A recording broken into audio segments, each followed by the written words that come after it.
Konsep ketuhanan merupakan salah satu topik paling mendasar dalam setiap agama. Dalam kekristenan, muncul pertanyaan yang sering dibahas dan diperdebatkan.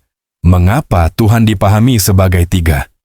Dalam video ini, kita akan menyimak perbedaan pandangan antara mualaf Jesslyn Thea Lestari dan pendeta Ezra Soru dalam menjelaskan konsep tersebut berdasarkan pemahaman dan keyakinan masing-masing. Mari kita ikuti pembahasan ini dengan pikiran terbuka dan sikap saling menghormati. Ada orang pernah tanya sama saya begini, Pak, tolong jelaskan pada saya Tritunggal. Kalau saya mengerti, saya akan jadi Kristen. Saya bilang nggak bisa. Kenapa? Karena orang hanya bisa mengerti kalau Roh Kudus mencerahkan dia. Tapi Roh Kudus baru diberikan orang kalau orangnya orang percaya. Jadi kalau dia percaya, dia akan diberikan Roh Kudus. Kalau Roh Kudus diberikan pada dia, maka pikirannya dicerahkan. Waktu dia baca kitab suci, dia mengerti. Tanpa Roh Kudus tidak bisa. Jadi kamu harus punya Roh Kudus. Baru saya jelaskan bagaimana cara kamu punya Roh Kudus. Kamu harus percaya Yesus dulu. Baru saya jelaskan. Nanti kamu mengerti. Ya kan? Gitu. Jadi memang sulit. Demi kepentingan berapologia tentu bisa. Kita bisa menunjukkan di sana bahwa tidak ada kontradiksi sama sekali. Ya, di antara, karena kita bilang Allah itu esa tapi tiga pribadi. Maka kita harus berhati-hati dalam statement, jangan bilang satu Allah adalah tiga Allah. Itu salah. Itu kontradiksi. Itu bertentangan dengan akal. Sekarang saya tanya saudara, kalau saya bilang saya mempunyai 2 mata dan 4 mata, bertentangan tidak? Bertentangan kan? 2 mata atau 4 mata? Mengapa bertentangan? Karena 2 dan 4 mengacu kepada satu hal, yaitu mata. Tapi kalau dia menunjuk pada 2 hal, misalnya saya mempunyai 2 mata dan 4 mata kaki, ada masalah? Tidak ada, dua-dua sama-sama benar. Kenapa? Karena 2 mengacu kepada mata dan 4 mengacu pada mata kaki. Kalau saya mengatakan saya punya 2 mata dan 4 mata, atau 2 mata kaki dan 4 mata kaki, itu baru bertentangan dengan logika. Tapi kalau 2-nya menuju pada mata, 4-nya menuju pada mata kaki, ini yang dibicarakan itu berbeda, mata dengan mata kaki. Waktu kita bicara tentang Allah itu Tritunggal, tri pribadinya, tunggal hakikatnya. Kalau kita bilang Allah itu satu pribadi sekaligus 3 pribadi, atau satu hakikat sekaligus 3 hakikat, itu bertentangan. Tapi kalau kita bilang Allah itu 3 pribadinya, tunggal hakikatnya, yang dibicarakan ini 2 hal, yaitu pribadi dan hakikat. Tidak ada pertentangan logika di sana. Ya. Jadi kalau mau ketat secara logika tidak ada salahnya. Tapi kalau mau pengertian sungguh-sungguh, kamu percaya dulu dong. Ada seorang anak kecil yang waktu mau ke sekolah, mamanya siapkan dia susu sapi. Minum nak. Itu anak berangkat ke sekolah tidak minum. Besok lagi mama siap susu sapi lagi, dia tidak minum lagi. Besok lagi siap susu sapi juga tidak minum. Mamanya panggil dia, nak, kenapa kamu tidak mau minum susu sapi ini? Si anak jawab, mama, sebelum saya tidak akan minum susu sapi sebelum saya mengerti mengapa sapi hitam makan rumput hijau keluar susu putih. Saya tidak akan minum. Mamanya hanya belai-belai, nak, walaupun kau tidak mengerti kenapa sapi hitam makan rumput hijau keluar susu putih, mama juga tidak mengerti, tapi minum sajalah karena ini berguna bagi kesehatanmu. Begitu. Ada banyak hal di dunia ini yang mengerti baru percaya. Tapi ada hal-hal khusus di dalam, itu namanya Yesus. Mau percaya Yesus tuh ngerti dulu baru percaya. Jangan hanya percaya buta. Tapi ada hal-hal tertentu di dunia ini yang percaya dulu baru mengerti. Kita ini dalam hidup di hari-hari ini kan menerapkan prinsip beriman kan. Coba, siapa yang waktu datang masuk di ruangan ini mulai lihat kursi ini dan mulai hitung bobot saya 70 kilo, kursi ini kalau kakinya dari besi dari ini kira-kira kursi ini mampu menampung 68, berarti kelebihan berat badan saya 2 kilo, maka saya pasti patah kursi ini. Saudara ada mengadakan perhitungan begitu? Waktu naik pesawat, cek pilotnya siapa, sekolah di mana, tamat tahun berapa, nilainya apa? Tidak kan? Kita naik saja dan pasrah sempurna dengan keyakinan bahwa kalau dia jadi pilot pasti pernah sekolah. Kan begitu. Berarti kita beriman. Nah, kenapa semua hal harus kita tuntut? Ada hal yang melampaui pikiran. Ya, tapi Pak, kok Tritunggal tuh kok sukar dipahami? Oh, itu wajar. Justru Allah yang sungguh-sungguh itu Allah yang sukar dipahami. Kalau Allah tuh bisa masuk di dalam otakmu, berarti otakmu lebih besar dari Allah. Maka Allah yang bisa masuk di otakmu tuh sebenarnya bukan Allah yang sungguh-sungguh. Tapi Allahnya Kristen itu Tritunggal, sukar dipahami, justru menunjukkan itu Allah yang sejati. Ya, itu. Oke. Jesslyn Tia Lestari, saya sendiri adalah seorang Cindo, saya dari kota Pontianak, kelahiran Pontianak. Kenapa kita masih percaya Tuhan? Terus kenapa Tuhan kita harus ada 3? Nah, itu coba bisa dijelaskan. Nah, kenapa Tuhan kita harus ada 3? Karena penjelasan yang paling normal adalah Tuhan, bisa Allah Bapa adalah penguasa semesta langit dan bumi, betul? Kita menyembah Allah Bapa karena Allah Bapa memang pencipta langit dan bumi. Oke, fine, I can accept. Yesus Kristus, kenapa kita masih percaya Yesus Kristus sebagai bagian dari Tritunggal, tapi kesatuan yang satu? Karena Yesus Kristus telah berkorban, anak Allah. Dengar ya, anak Allah. Tadi Allah Bapa, nah ini sekarang anaknya. Anaknya turun ke dunia ini untuk disalibkan dan dijadikan kutuk karena dosa kita. Dosa umat manusia menjadi kutuklah anak Allah ini, dan saat anak Allah disalibkan, kutuk kita terhapuskan dan berserah dengan dosa-dosa kita karena diserap lah, istilahnya kayak diserap like magnet. Oke nggak? Oke lah, fine. Kata ajaran kasih kan? Fine, oke, fine. Sekarang kita masuk ke Roh Kudus. Roh Kudus adalah katanya roh yang yang akan menghinggapi kita ketika kita hidup di dalamnya jalan Yesus Kristus, dalam ajaran Yesus Kristus. Ketika kita percaya Yesus Kristus, akan ada Roh Kudus yang hidup bersama dengan kita. Pertanyaan saya mulai keluar. Saya udah mulai nggak terima nih. Kayak gini. Jadi kalau roh saya keluarin, terus masukin Roh Kudus, bisa hidup nggak? Kan sama-sama roh. Saya roh manusia, saya ngaku saya manusia nama Jesslyn.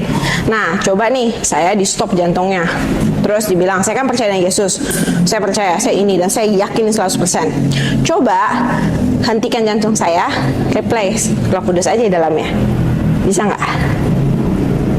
Nah, kalau nggak bisa, kenapa kita harus punya Roh Kudus? Emang roh kita nggak cukup?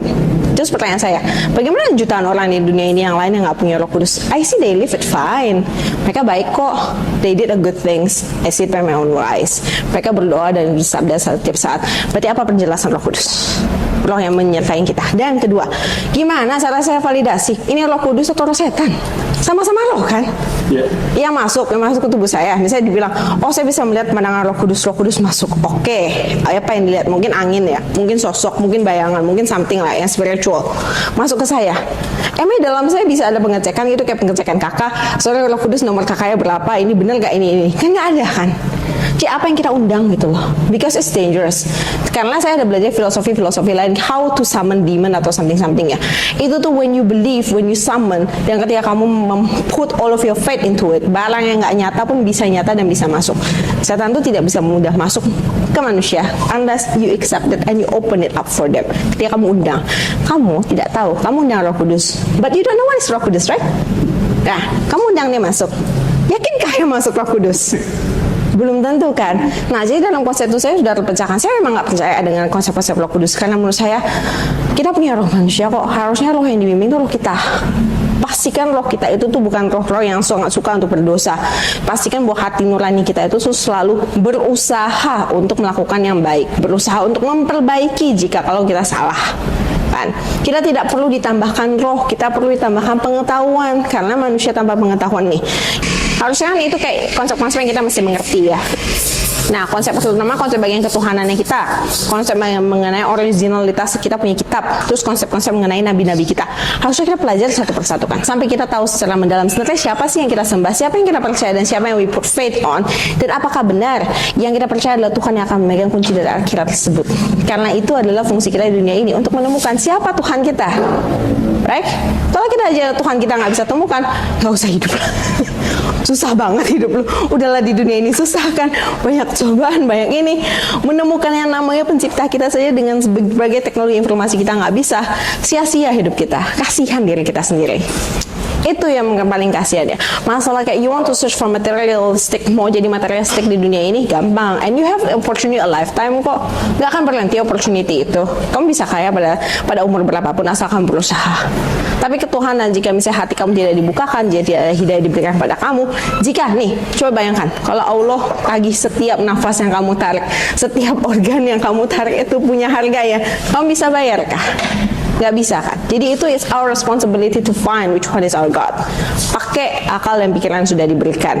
Nah, dari akal pikiran yang sudah diberikan itu ada statement-statement dari agama saya sebelumnya itu untuk seperti di pause gitu, di blockade. Jadi seperti ada blockade di mana you must follow, you must follow, you must follow. We are not angels. We are not angels and you're not God gitu loh. See the comparison ya. Kalau angels and God, yes. Angels tidak punya pilihan lain selain obey. Kita tuh human. Human yang diberikan pikiran, kemampuan pikiran kita dan hati. Dua hal itu haruslah dipergunakan agar kita menjadi manusia yang sempurna di mata Allah, betul?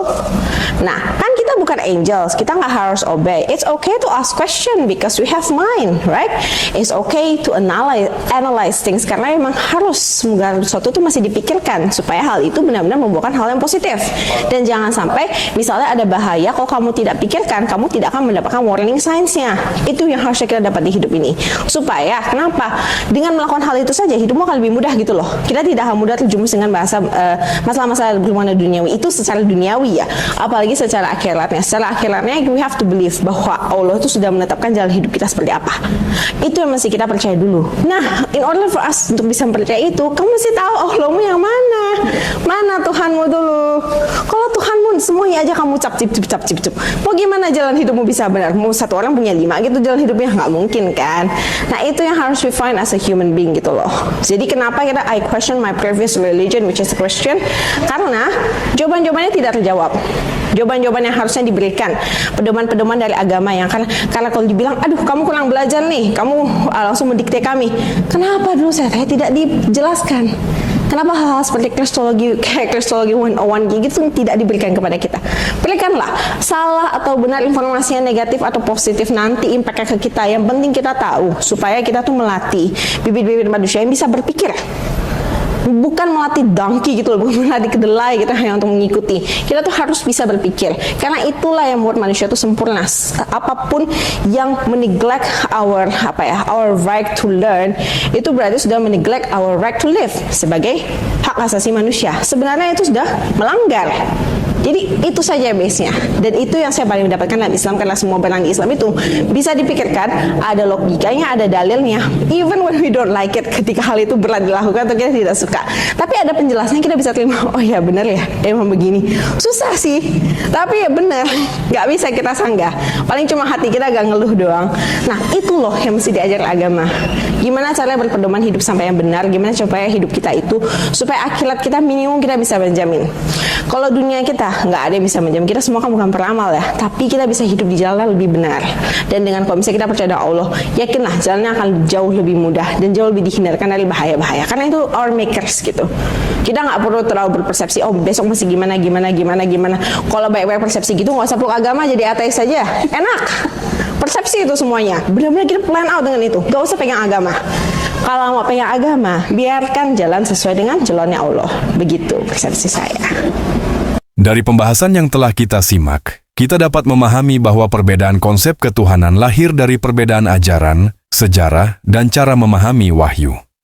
Semoga diskusi ini menambah wawasan, memperluas sudut pandang, serta mengajak kita untuk menyikapi perbedaan iman dengan bijaksana dan penuh rasa saling menghargai.